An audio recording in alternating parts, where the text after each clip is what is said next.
కోళ్ళు ఈ వేడికి మనుషులే తట్టుకోలేము. అదే కదా. అలాంటిది కోళ్ళు చనిపోతున్నాయి. ఉమ్, కోళ్ళు చనిపోవడంతో నాకొచ్చి తిడుతున్నారు, "నువ్వు పట్టించుకోవట్లేదు, చూడట్లేదు" అని. ఉమ్, ఒకసారి మేకపోతు పెద్ద మేక చనిపోయింది. అంటే అది ఆరోగ్యం బాగాలేదు చెప్పాము.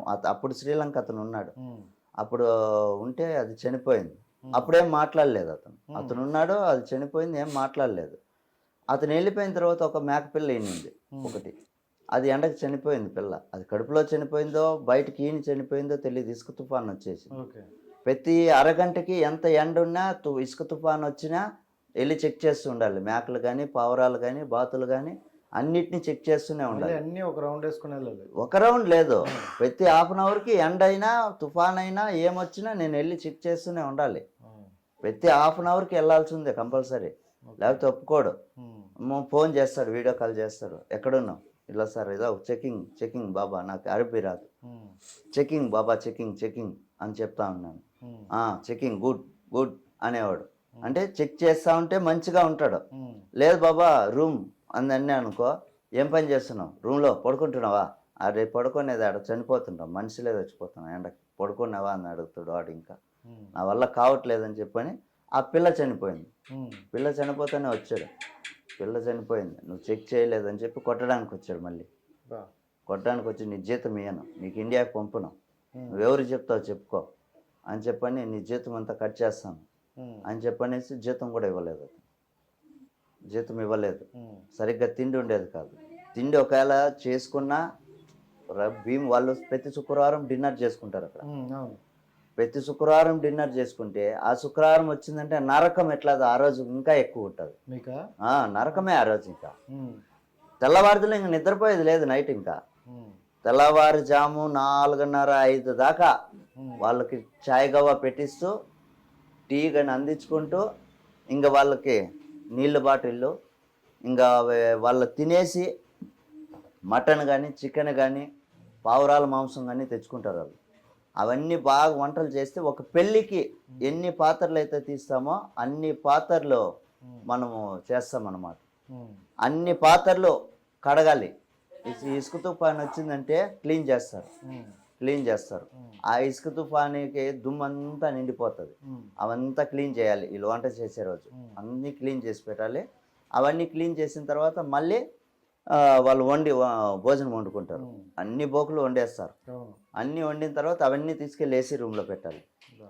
అవి తీసుకెళ్ళి ఏసీ రూమ్లో పెట్టిన తర్వాత కింద కవర్లు వేసి, కవర్ల మీద వాటర్ బాటిళ్ళు, కూల్ డ్రింక్ బాటిళ్ళు అన్ని సకలము వాళ్ళ దగ్గరికి చేర్చాలి. ఉమ్, వాళ్ళు తినిన తర్వాత ఆ ఏమాకలు అన్నీ అందులో వేసేస్తారు. ఉమ్, ఆ తట్టల్లోని పెద్ద పెద్ద గిన్నెలు ఉంటాయి, ఆ భోజనం గిన్నెలు. అవును, అవును, తెలుసు. ఆ గిన్నెల్లోకి పెట్టేస్తారు. ఉమ్, అది మిగిలిపోయింది నాన్ని తినమంటారా, బా.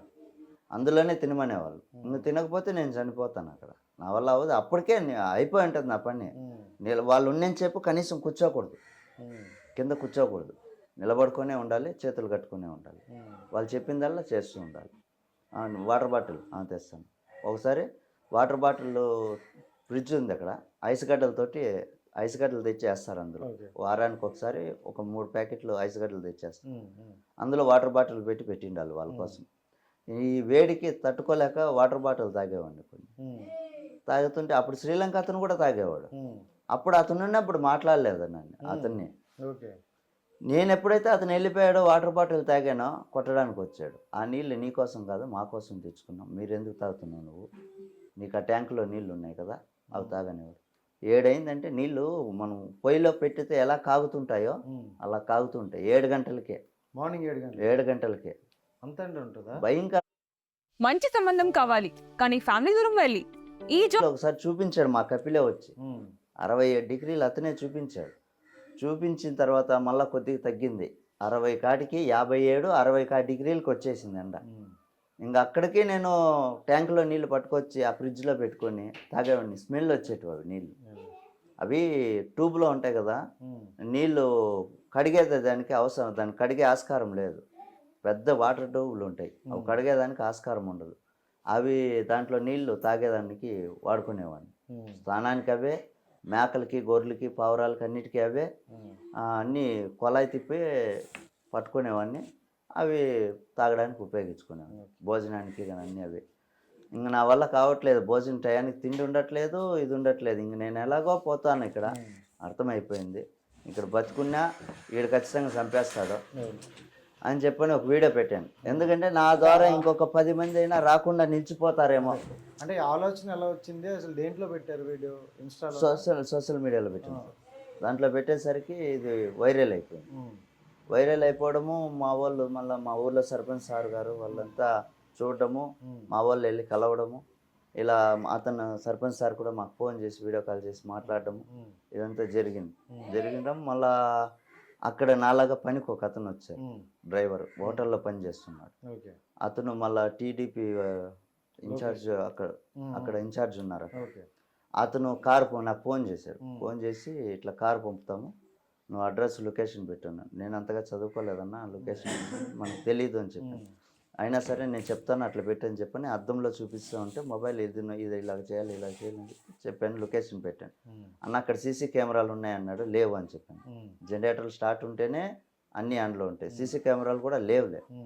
ఏమీ లేవన్నా, నేను ఒక్కడనే ఉన్నానంటే సరే అన్న కారు వస్తుంది, నువ్వు అందులో ఎక్కొచ్చేసేయి అందని చెప్పాడు. కారు వచ్చింది, పరిగెట్టుకుంటూ బ్యాగ్ ఎత్తుకొని కార్లోకి వెళ్ళి కూర్చోగానే ఎంబీఎస్ దగ్గరికి తీసుకెళ్లారు, ఇండియన్ ఎంబీఎస్. అక్కడికి తీసుకెళ్ళి అక్కడ వదిలారు నన్ను. అక్కడ వదలడంతో అక్కడ సార్ ఉన్నారు, ఎంబీఎస్లో సార్ ఉన్నారు. అతను అప్పటికే నాకు అక్కడున్న ఏజెంట్ ఆమెను పిలిపించాడు. నాకు దగ్గర నెంబర్ తీసుకున్నాడు, నెంబర్ తీసుకుని అన్నీ తీసుకున్నాడు. ఆమె ఫోన్ చేసింది దారిలోనే వచ్చేటప్పుడు, నువ్వు ఎలాగోలాగ వచ్చేయి, సార్ వాళ్ళు నాకు ఇక్కడ పిలిపించారు, నువ్వు ఎలాగోలాగ వచ్చేయి అది ఇది అన్నది. అంటే నేను ఎలాగొచ్చానమ్మా, నేనేమన్నా రోడ్లో ఉన్నానా, 140 కిలోమీటర్లు సిటీలో ఉన్నారు మీరు, నాకు ఎడారిలో 140 కిలోమీటర్లు ఎడారిలో ఉన్నాను, ఎటుపక్క నుంచి ఎటుపక్క రావాలో నాకు తెలియదు అన్నాను. ఎందుకంటే అతనికి ఎక్కడ ఫోన్ చేస్తుందో అని భయంతో అలా చెప్పాను. సార్ కూడా మీరు అక్కడ వెళ్ళిపోయారు? పోతున్నాను, దారిలో పోతున్నాను, కారులో పోతున్నాను. ఈ డ్రైవర్ కూడా ఏమంటున్నాడంటే చెప్పొద్దు, వస్తున్నానని చెప్పొద్దు, ఎందుకంటే ఈ రూట్లో ఈ బళ్ళు రావు, ఈ కార్లు రావు. ఈ కారు వచ్చిందంటే వాళ్ళకి డౌటే, వాళ్ళు పెద్ద బళ్ళు, మనం చిన్న బళ్ళు, పట్టుకుంటే నీతో పాటు నేను ఇరుక్కుంటానన్న, రావు చెప్పొద్దు అని చెప్పాడు. సరే అని చెప్పని టవల్ ముసుగేసుకున్నా అన్నాడు. టవల్ ముసుగేసుకుని క్యాప్ పెట్టుకున్నాను.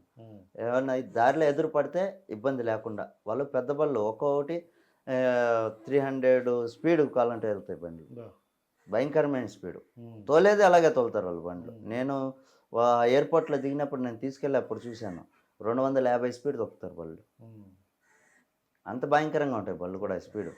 అప్పుడు చూశాను కాబట్టి ఆ పెద్ద బళ్ళు అన్న వాళ్ళవి డేంజరు, నువ్వు ముసుగేసుకో, నిన్ను చూశారంటే నీతో పాటు నేను కూడా ఇబ్బంది పడాల్సి వస్తుందని చెప్పాడు.